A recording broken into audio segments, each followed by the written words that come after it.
El corte del suministro del gas ruso a Alemania, del que se ha ido haciendo cada vez más dependiente, ha puesto sobre la mesa un cambio de estrategia energética. La guerra en Ucrania ha hecho saltar este modelo por los aires y ahora estudian otras opciones. ¿Qué tal, cómo están? Ante un invierno que se prevé duro sin la llegada de esa fuente de energía al motor económico de Europa, los alemanes se preparan para afrontar estos próximos meses de frío en un país en recesión. El plan de descarbonización ha quedado aparcado de momento. Se ha prorrogado el uso de las nucleares, hay temor ante posibles cortes de suministro y una de las palabras que más repiten es ahorro. La energía se está convirtiendo en un bien de lujo, cuyo precio no para de subir. Incluso está afectando algo tan alemán como la industria cervecera.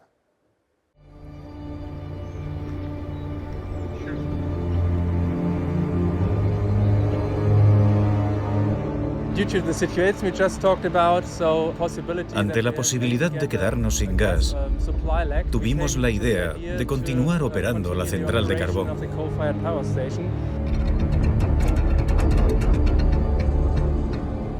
Ninguna agresión es tan grande contra el medio ambiente, las aguas subterráneas, las estructuras sociales como la minería de lignito a cielo abierto. Con la guerra de agresión de Rusia, ahora nos vemos obligados a sustituir rápidamente las importaciones de gas.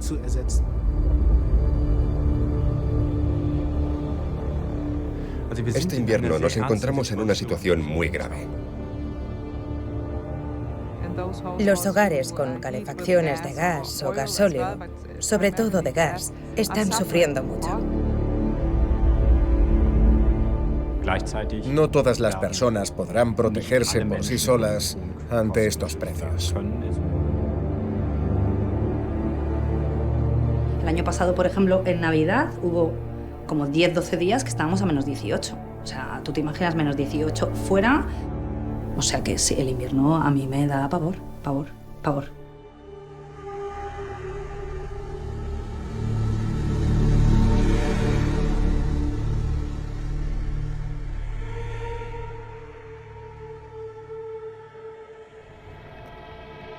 El color verde que alfombra el campo alemán termina abruptamente en un balcón frente a un océano brumoso y marrón.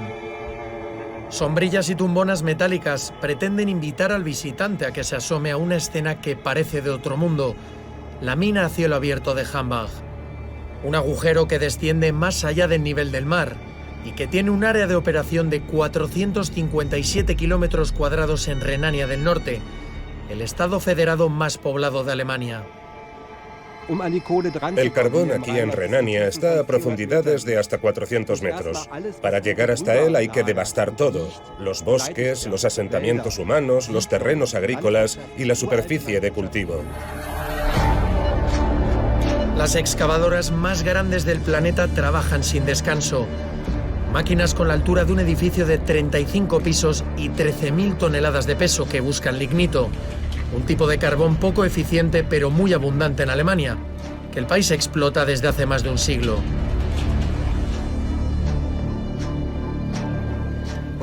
Una vez que el carbón se ha extraído y transportado a las centrales eléctricas, se quema de forma muy ineficiente. Se trata de un carbón muy joven que tiene un 55% de agua. Esas centrales son la mayor fuente de emisiones de CO2 de toda Europa. Solo esa central eléctrica que vemos al fondo produce 20 millones de toneladas de CO2 al año. Si todas las plantas eléctricas alemanas funcionaran al máximo de su capacidad de generación instalada, el carbón aportaría el 16% de la energía. Pero en octubre de 2022, este combustible fósil ha producido casi el 50% de la energía de Alemania en algunas horas del día. Este invierno va a ser muy complicado. Así que me parece correcto acceder a los recursos que tenemos. Eso incluye el carbón. Tenemos varias centrales eléctricas de carbón que estaban en reserva y que ahora se están reactivando. Y por otro lado está la energía nuclear. Yo soy, como quien dice, de calle, y yo lo que quiero es estar caliente en mi casa este invierno. Es que hace muchísimo frío. Aquí bajamos a 17 bajo cero y 20. Y lo que yo quiero que resuelvan esto de una manera, con carbón o con gas o como sea. Les cueste lo que les cueste, para eso pago mis impuestos aquí, y bastantes. El gobierno alemán formado por socialdemócratas, liberales y ecologistas, ha prorrogado el apagón nuclear hasta la primavera de 2023 y ha autorizado la vuelta al servicio de 27 centrales térmicas hasta marzo de 2024. RWE, una de las empresas más contaminantes del mundo durante décadas, ha acordado con el Ejecutivo ampliar otros 15 meses la vida de 2 centrales de lignito. El Ministerio de Economía nos ha pedido que nuestras centrales eléctricas de carbón estén disponibles hasta la primavera de 2024. Debemos hacer todo lo posible para ahorrar gas y reemplazarlo con otras fuentes de energía. Lutzegat será despejado y el carbón bajo el pueblo estará disponible. Me llamo Eckhart, soy agricultor, el último propietario de un campo familiar aquí en Lutzegat, una zona de extracción minera de lignito. Soy la 4ª generación de nuestra familia que se dedica a la agricultura.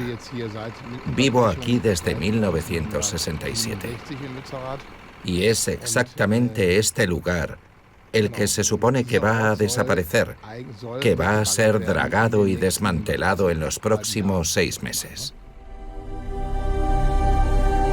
Desde 1950, más de un centenar de pueblos han sido destruidos y cerca de 40.000 personas han sido desplazadas solo en Renania del Norte para abrir y ampliar minas de lignito, según datos de la mayor organización ecologista de Alemania, Bund. Uno solo puede defenderse en los tribunales contra una expropiación forzosa y ya es muy tarde. Cuando la decisión judicial es favorable al demandante es demasiado tarde, porque para entonces ya hay un enorme y profundo agujero. En otras palabras, nuestra tierra ya habrá desaparecido cuando se haga justicia. Ese es el dilema al que se enfrenta Eckhart Heukamp en Lutzerat. Mi abogada me dijo claramente que no tenía ningún sentido recurrir al constitucional alemán porque sería inútil. RWE me ofrece nuevas tierras, tierras de cultivo. El problema es que donde trabaja RWE se agota el agua subterránea. Bombean el agua subterránea para que las máquinas de extracción no se hundan. El agua se extrae desde los 550 metros de profundidad. Cada año se extraen 500 millones de metros cúbicos de valiosa agua subterránea. Se saca y se vierte.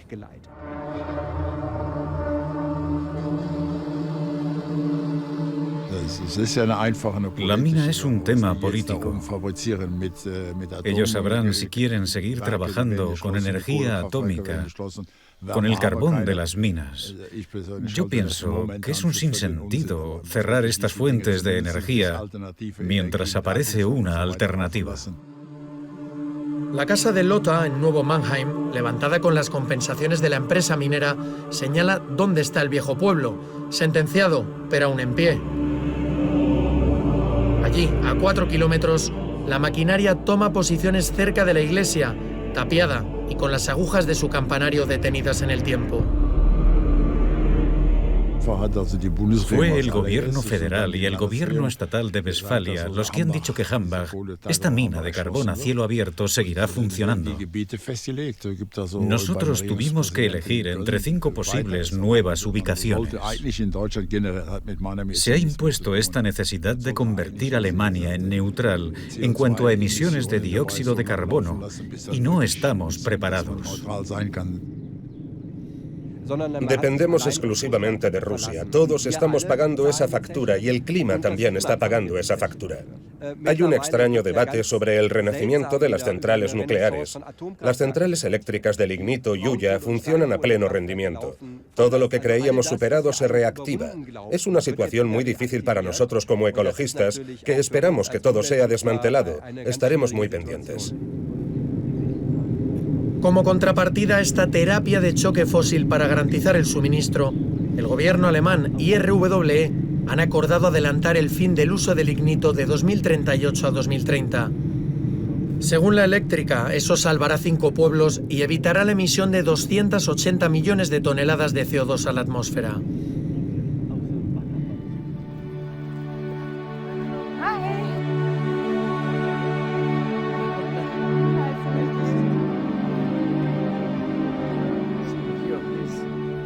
Esto es leña barata para mi chimenea. La calefacción de gas es tan cara que he comprado esto. Para la leña de buena calidad tengo que esperar.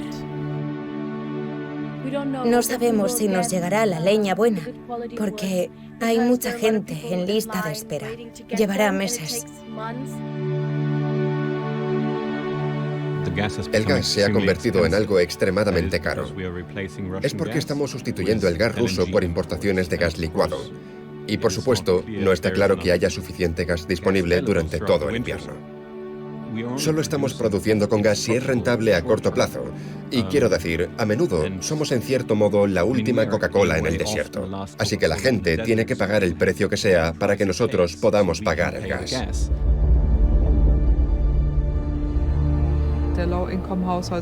Hay que apoyar financieramente a los hogares con bajos ingresos para no fomentar este miedo y estas tensiones que ya vemos en la sociedad alemana. Hay que tener cuidado con eso.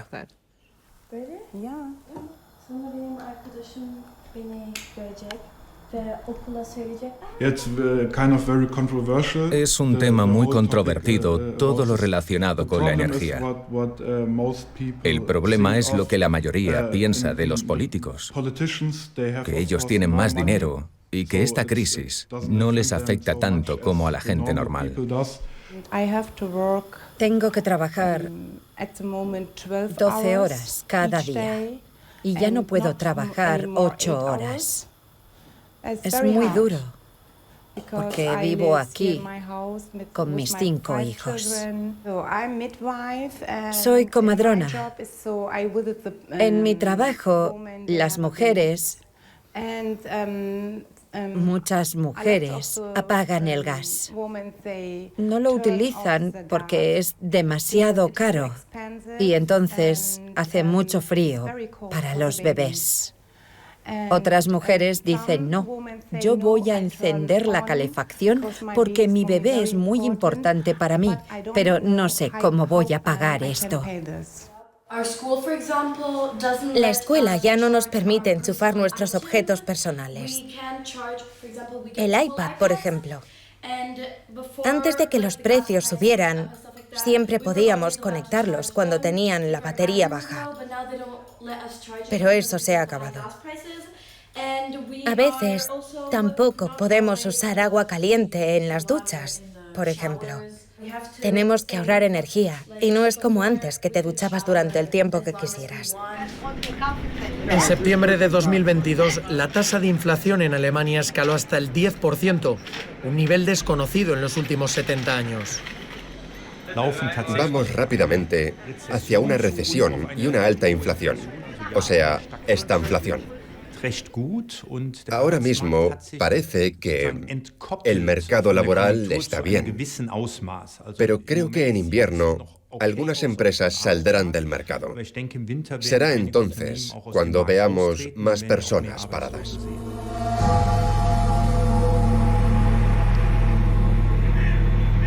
Es como una olla a presión ahora mismo.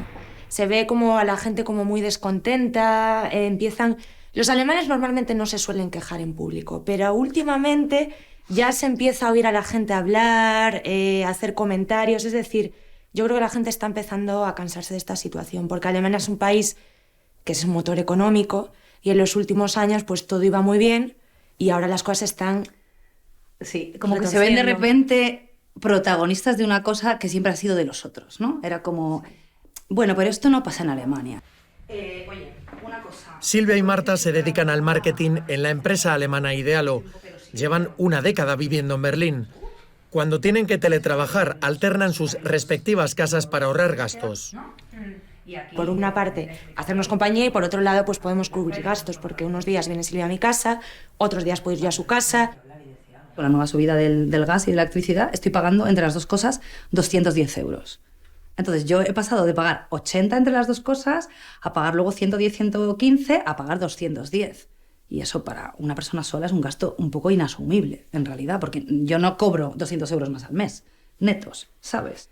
El año pasado, por ejemplo, en Navidad hubo como 10, 12 días que estábamos a menos 18. O sea, tú te imaginas menos 18 fuera, tu casa, una casa antigua, Mi casa tiene 4 metros. El techo está a 4 metros del suelo. O sea, calentar eso es heavy.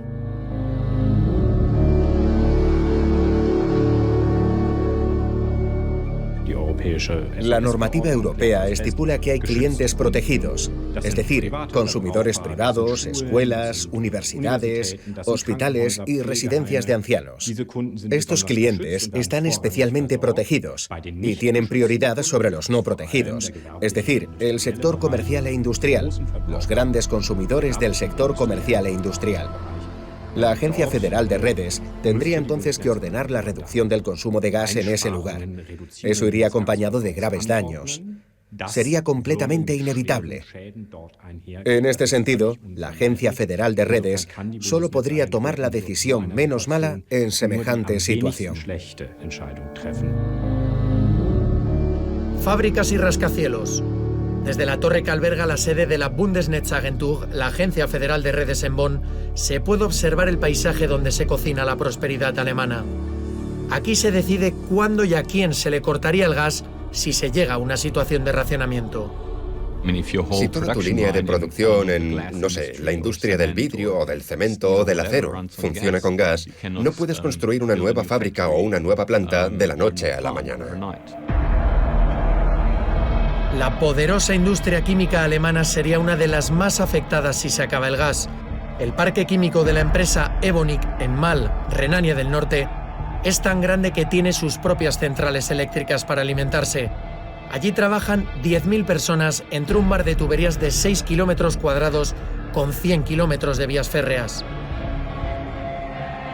Sí, nos afecta mucho la situación del gas. Acabamos de poner en marcha 2 nuevas centrales eléctricas a base de gas natural. Alrededor del 50% del gas que se necesita en esta planta química se utiliza para la generación de electricidad y vapor.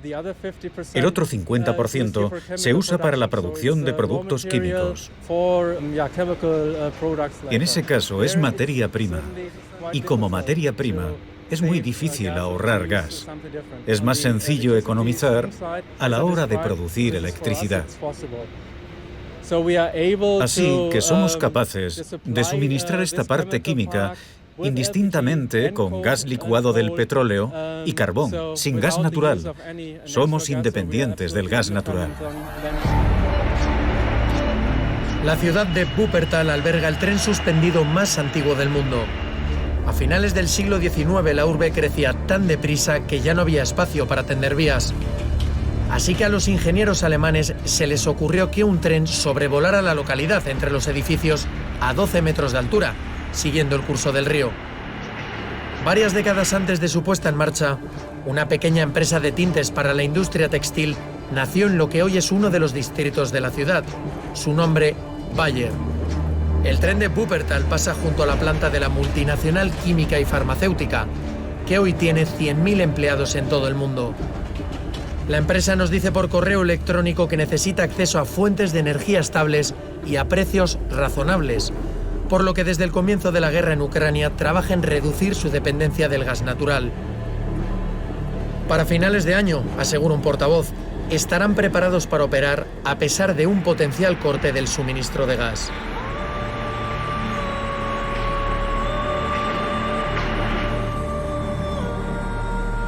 La factoría de Volkswagen en Wolfsburgo tiene 60.000 empleados, la mitad de la población de la ciudad. El fabricante de automóviles ha detenido sus planes para convertir su central de carbón en una planta de gas.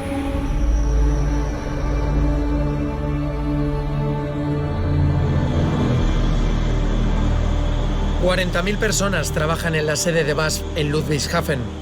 En caso de alcanzarse el tercer nivel de emergencia energética, el más grave, la compañía nos dice que no cuenta con que le corten el combustible. Muchas empresas se dirigen a la Agencia Federal de Redes y nos dicen por qué no podrían aceptar restricciones de gas y qué daños les causarían. Tenemos un estrecho contacto con la Agencia Federal de Redes y con el Ministerio Federal de Economía.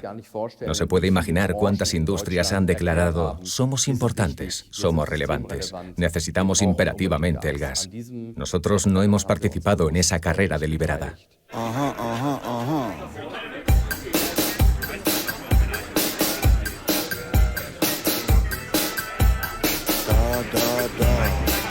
Los cerveceros alemanes venden anualmente cerca de 90 millones de hectolitros. Es el primer mercado de Europa, del que depende 1 millón de empleos. Nuestra asociación representa a 1.500 fábricas de cerveza en Alemania. En las últimas décadas se han pasado intensivamente al gas como fuente de energía. Y ese es el problema. Los precios de la gasolina están por las nubes. Muchas fábricas apenas pueden pagarla. Y no solo suben los precios del gas y la electricidad, también los de los envases, las materias primas agrícolas, las nuevas botellas de vidrio, las latas en las que llenamos nuestra cerveza.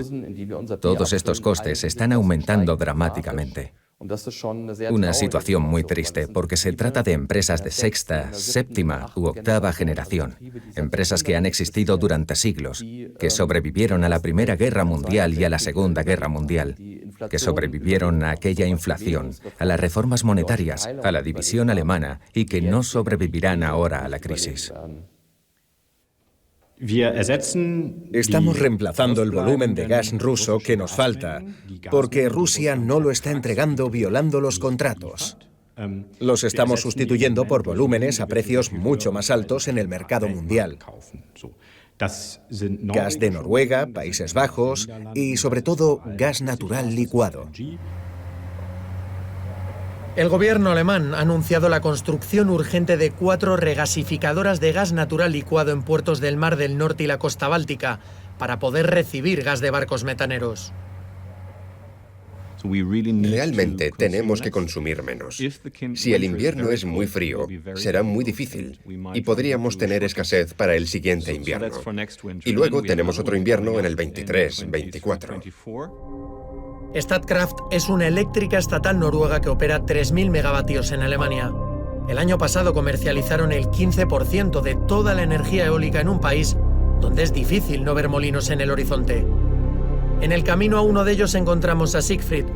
Nos cuenta que por aquí pasaban los tanques soviéticos cuando él era niño. Nací aquí y he vivido aquí con mi familia durante 82 años. Viví el final de la guerra con los rusos, pero entonces todavía era un niño y ahora soy pensionista y otra vez guerra. Muy mal. Siegfried es uno de los 130 habitantes de Feldheim, quizá el único pueblo de Alemania al que le da igual si no hay gas. La dependencia energética del municipio es nula. Sus emisiones de carbono también.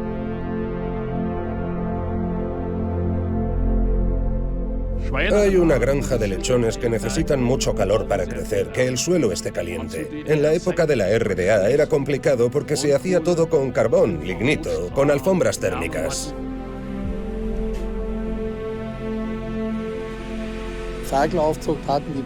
Era un derroche de calor y no queríamos perderlo. Y fue en ese momento cuando nos planteamos construir esta planta de biogás. Los vecinos nos preguntamos si no podríamos usar también el biogás para suministrar calefacción a las casas. Se hizo un proyecto y ahora estamos conectados al parque eólico para tener luz en casa y a la planta de biogás para la calefacción. ¿Podría extenderse este ejemplo por el país?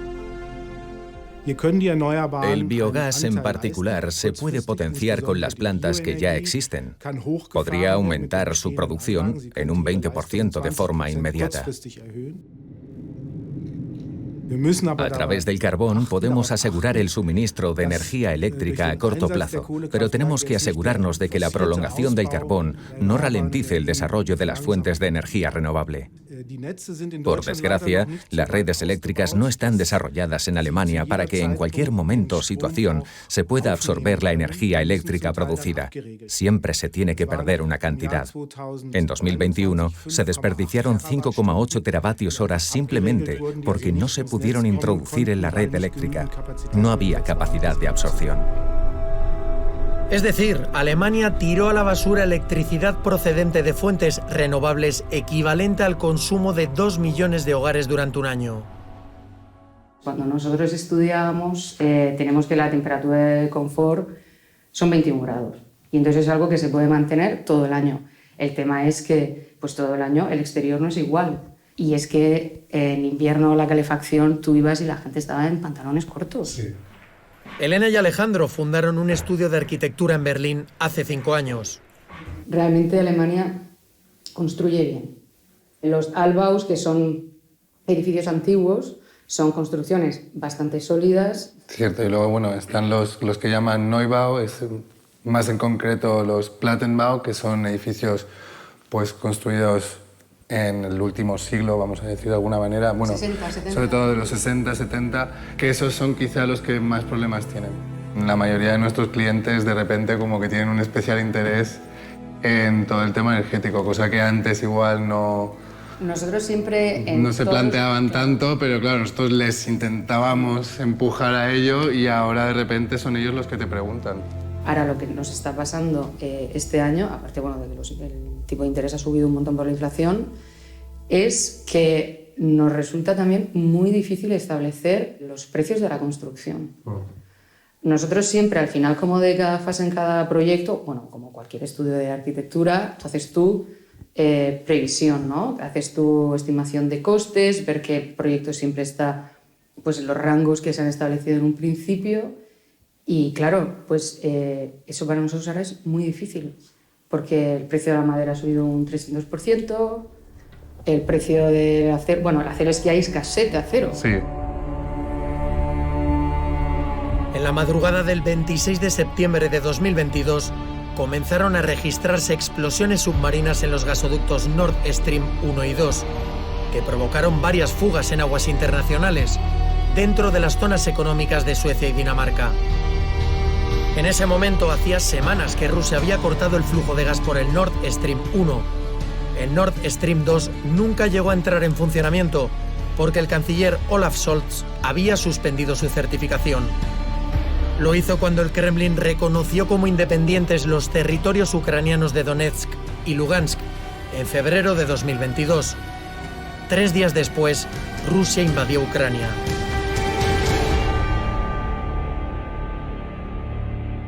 Сделать основную часть моего сообщения на языке Гёте, Шиллера, Канта, на немецком языке.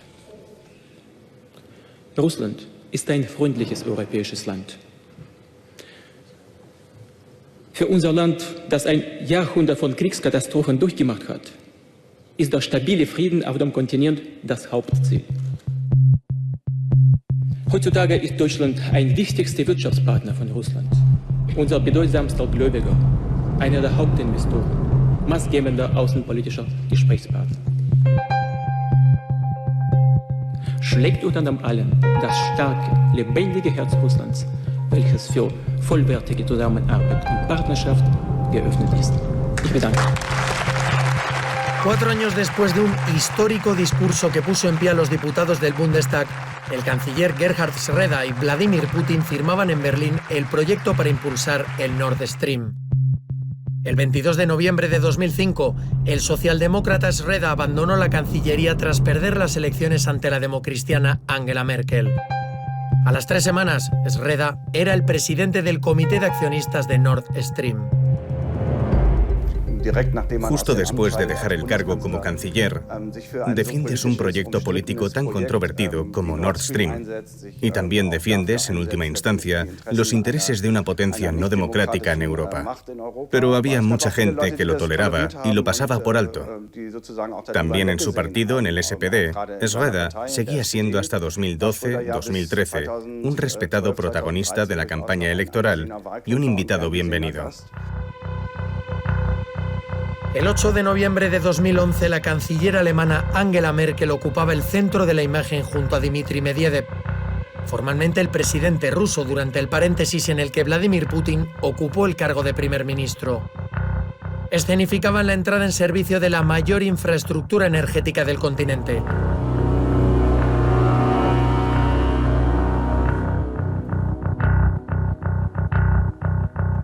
1.224 kilómetros de tuberías sobre el fondo del mar Báltico para bombear 55.000 millones de metros cúbicos de gas al año, directamente de la costa rusa a la alemana, puenteando Ucrania y Polonia, países por donde pasaba el suministro hasta entonces.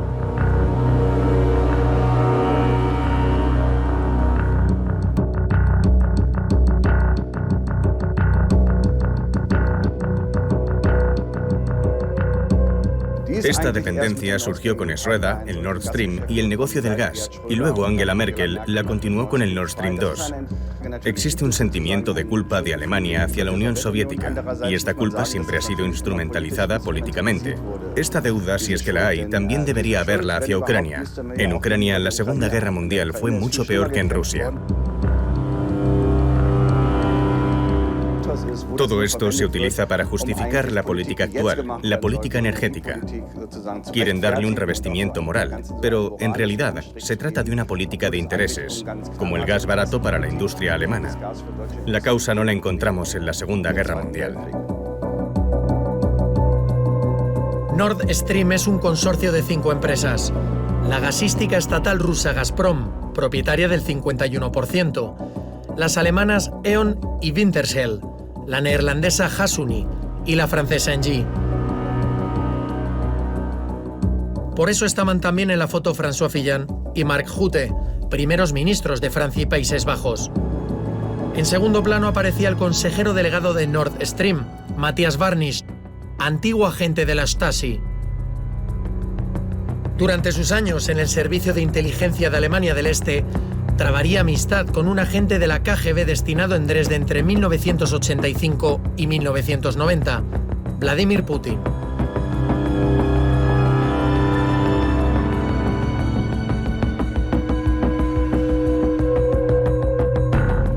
Tras su puesta en funcionamiento, Berlín defendió hacerse aún más dependiente de Rusia con otra obra faraónica, el gasoducto Nord Stream 2, una infraestructura de 9.500 millones de euros, que sería propiedad enteramente de la rusa Gazprom.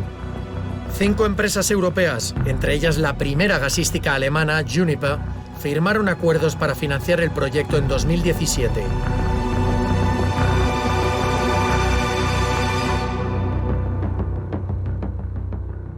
El mayor error de Angela Merkel fue que después de 2014, tras la anexión de Crimea, continuó con esta política hacia Rusia.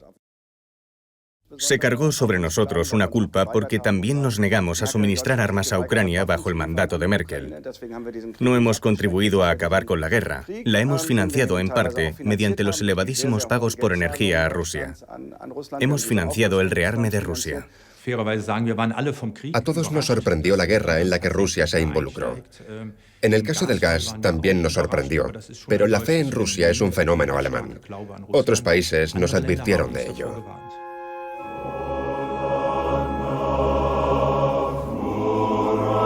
Majestuoso y fuera de lugar, un antiguo submarino soviético está fondeado en un pequeño puerto alemán. Se trata de un U-461 clase Juliet con capacidad nuclear, una reliquia de la Guerra Fría que ha acabado sus días en un remoto rincón de la costa donde hace décadas cambiaron para siempre las guerras modernas. Durante la Segunda Guerra Mundial, el ejército nazi usó esta región para experimentar con sus armas más avanzadas. El director del programa era Wernher von Braun, padre de la cohetería moderna con la que Estados Unidos llegaría a la Luna, y padre también de los misiles V2 con los que la Wehrmacht bombardeó Londres o Amberes. Este museo de tecnología histórica es una ventana al mundo anterior, a lo que los alemanes llamaron Ostpolitik. La Ostpolitik fue, en primer lugar, el intento histórico de reconciliación con Europa del Este, con Polonia y la Unión Soviética. Se incluyó también de una forma muy enérgica este componente comercial, sobre todo con el primer negocio de gas con la Unión Soviética. Se pensó además que si había un compromiso mutuo y la situación se estabilizaba en Europa a través de ese comercio, eso también contribuiría a la distensión política y así la Guerra Fría no sería tan dramática. En los años 70 todavía se era muy cauteloso y sabíamos que esto no debería ser más del 20% de nuestra energía. Los americanos eran escépticos. Ya en los años 70 estaban en contra de esos acuerdos con la Unión Soviética y después especialmente contra el Nord Stream. La oposición en este caso ha sido mucho mayor también en Europa y especialmente en Europa del Este, Polonia, los Bálticos y Ucrania.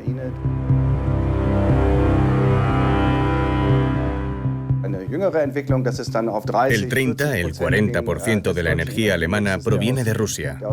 Este no era el caso en la Guerra Fría. Estas decisiones sociales, políticas y empresariales de las últimas décadas, desde el punto de vista actual, son difíciles de comprender. Tras la invasión rusa de Ucrania, el Ejecutivo alemán toma decisiones sin precedentes en las últimas décadas. En primavera, el mayor almacén de gas del país, propiedad de Gazprom, está extrañamente vacío. El gobierno de Scholz interviene en la empresa. El gobierno alemán ha recibido indicaciones de que se iba a llevar a cabo una liquidación incontrolada de las filiales alemanas y europeas de Gazprom por parte de Rusia, con graves consecuencias para los mercados de gas alemán y europeo. Colapso de las cadenas de suministro, entregas canceladas, costes muy elevados para buscar alternativas.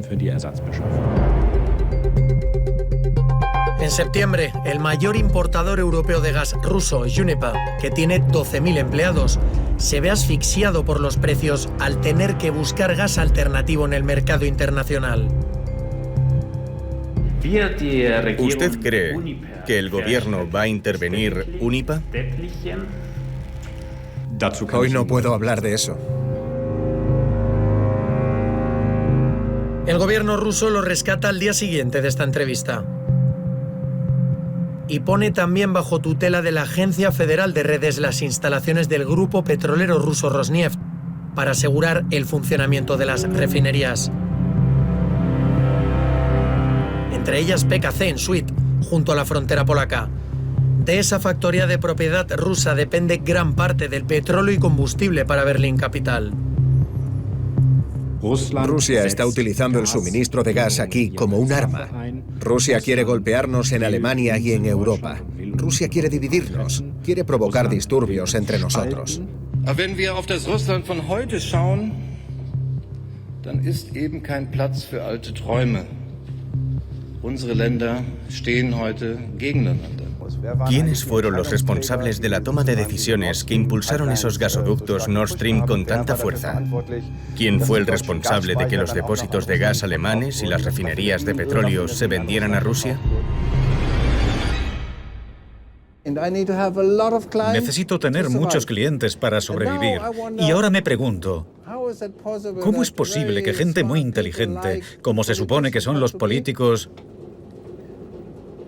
puedan depender de un solo cliente, de una sola posibilidad para toda la energía? Perdonadme, no tengo opinión. Simplemente no puedo entenderlo.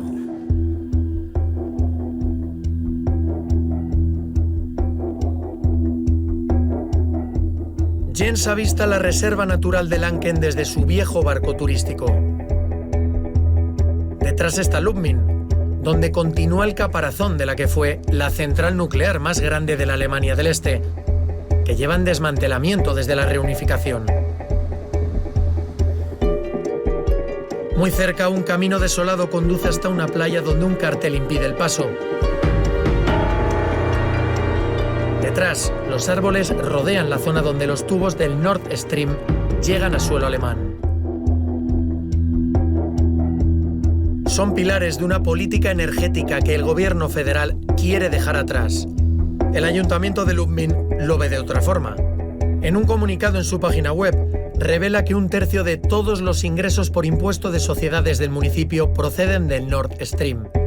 Asegura que Alemania sigue necesitando el gas del Kremlin y condena lo que considera una injerencia de Estados Unidos en decisiones que corresponden a Berlín.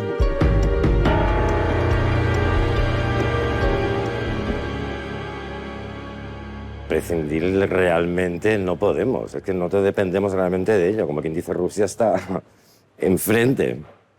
Y sin gas aquí, pues no sé cómo vamos a pasar. Es que no lo sé. Se presenta muy crudo. Benny nació en Düsseldorf hace 52 años.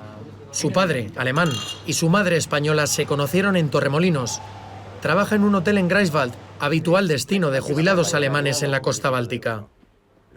Pues como dice también mi jefa, vamos a tener que llevar lo antiguo, la palangana, y bañarnos ahí. Por supuesto que tengo miedo. Los jóvenes se quejan del cambio climático y todas estas cosas, y lo que ocurre está aumentando los precios más y más. Así que supongo que hay que establecer prioridades. En primer lugar, tenemos que sobrevivir. En segundo lugar, no involucrarnos en una gran guerra o lo que esté por venir.